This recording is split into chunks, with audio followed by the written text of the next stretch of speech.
back with another video. And I was watching two videos today that got my brain thinking. The first one was called My Own Gang Stalking Story, and the other one was Understanding Abuse and the Personality Disorder. Both of these videos were made by the channel Finding the Truth About Gang Stalking, and I will put the videos in the description box. I was thinking about my own gang stalking story. This particular video really made me start thinking.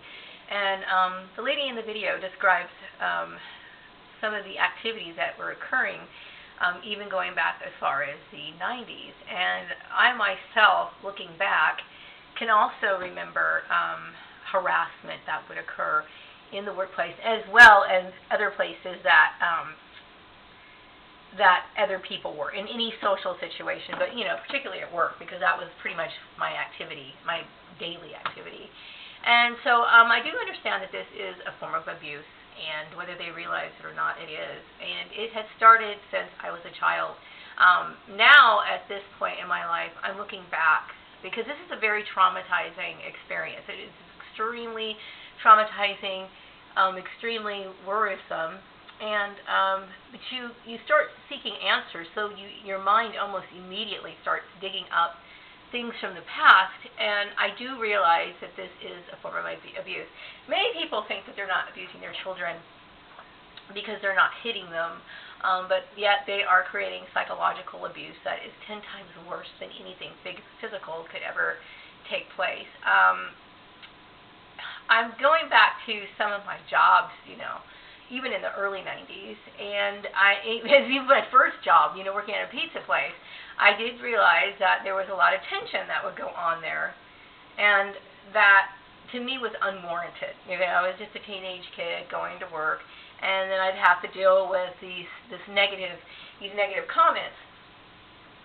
And I remember, now I'm looking back, and it's the same kind of petty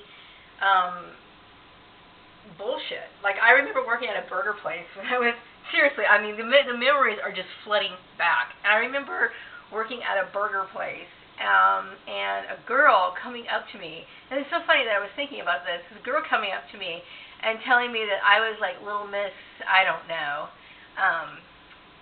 she didn't use the word prissy, but it was something along those lines, that I was Little Miss Prissy because, I had my hair, in a little bun, of course, and we wore those stupid caps. But I do remember having, I did have a nice appearance, okay? And that was her immediate, the attack was just straight on that issue. And I kept thinking, God, that's really weird, and throughout the years, it had just continued to manifest itself and come back over and over and over again to haunt me. I will say that, going back to the school years, and I'm looking at all the things that happened to me in my life, and I do believe that it's the result of growing up in a dysfunctional family. And I'm not trying to say that my family was any worse than, was worse than other people's family. I mean, there is no such thing as like a perfect family. But, there's certain things that people just tend to ignore, or they don't tend to see the value in, and, I know that my school years would have been far better if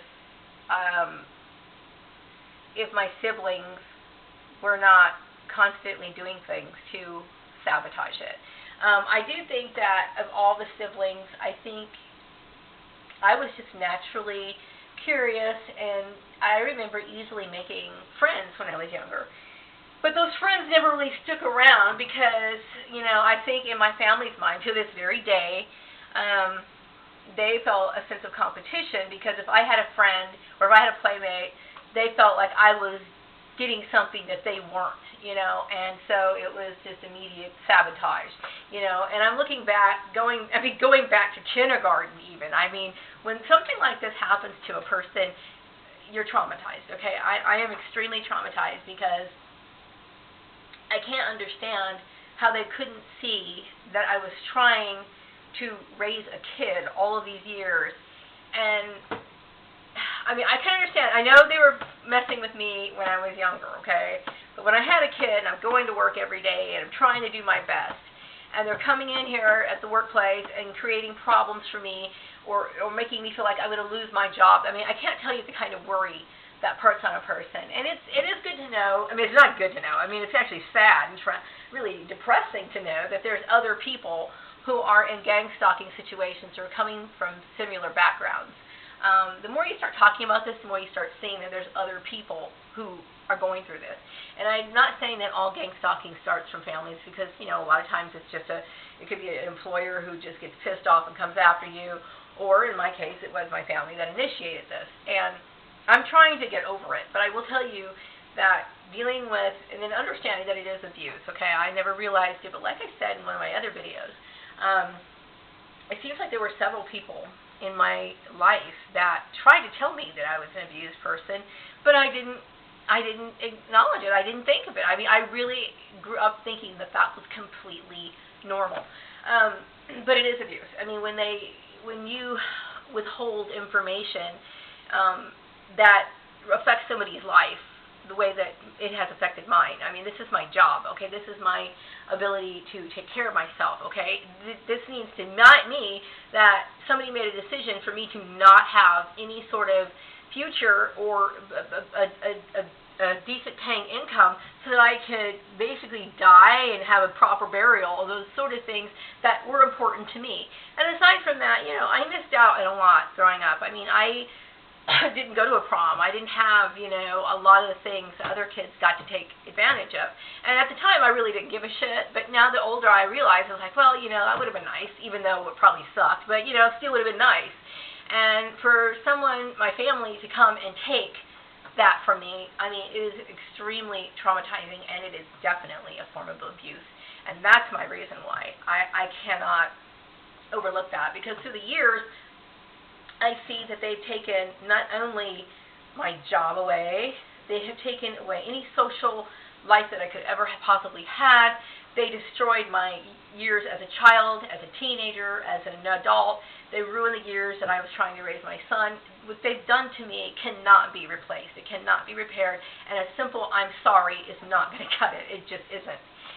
So I am dealing with this, like, you know, like, okay, I'm really from an abusive family, regardless. I mean, it doesn't matter what other people think. I mean, when somebody has no regard for anything that you do, I mean, that is and it's coming from people who are supposed to love you, that is a very hard thing to take.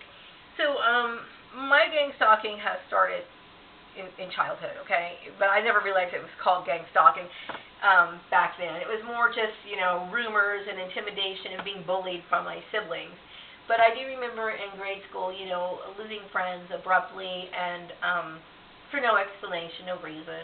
I'm not saying that I was an angel, or because I wasn't, but I think the things that I've experienced were not bad. I mean, you know, I've known teenagers who did a whole lot worse, okay? I was just somebody who was into my own thing, whether that be the study of religion or interest in, you know, other spiritual type things.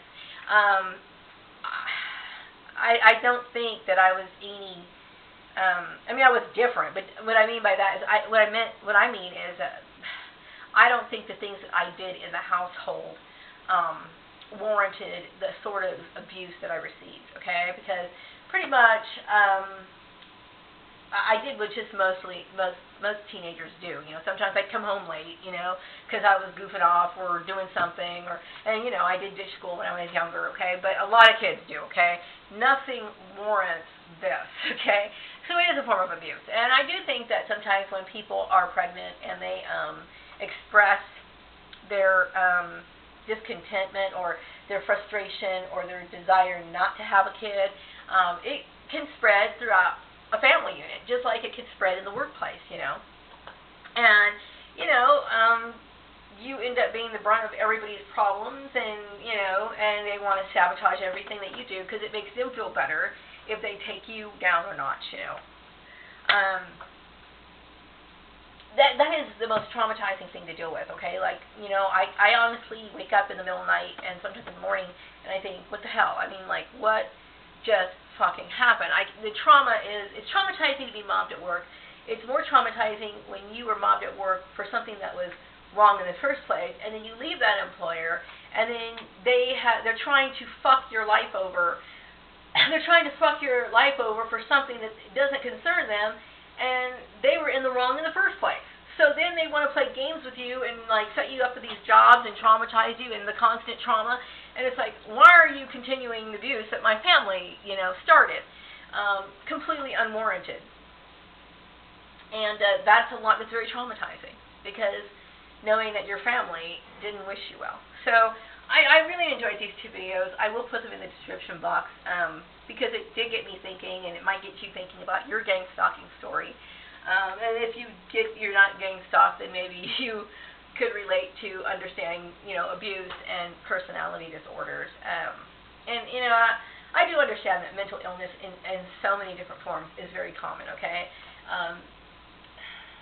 Narcissism is extremely common, okay? If you've dealt with workplace mobbing, and it spreads that quickly, you will see just how common that sort of behavior is, okay?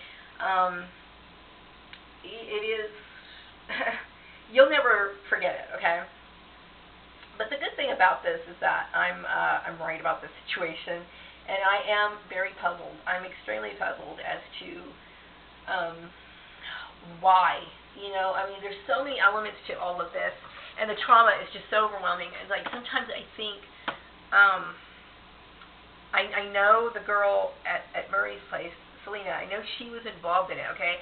But it becomes so big and so heavy that it becomes like you forget this person. Like how pertinent is she to the story?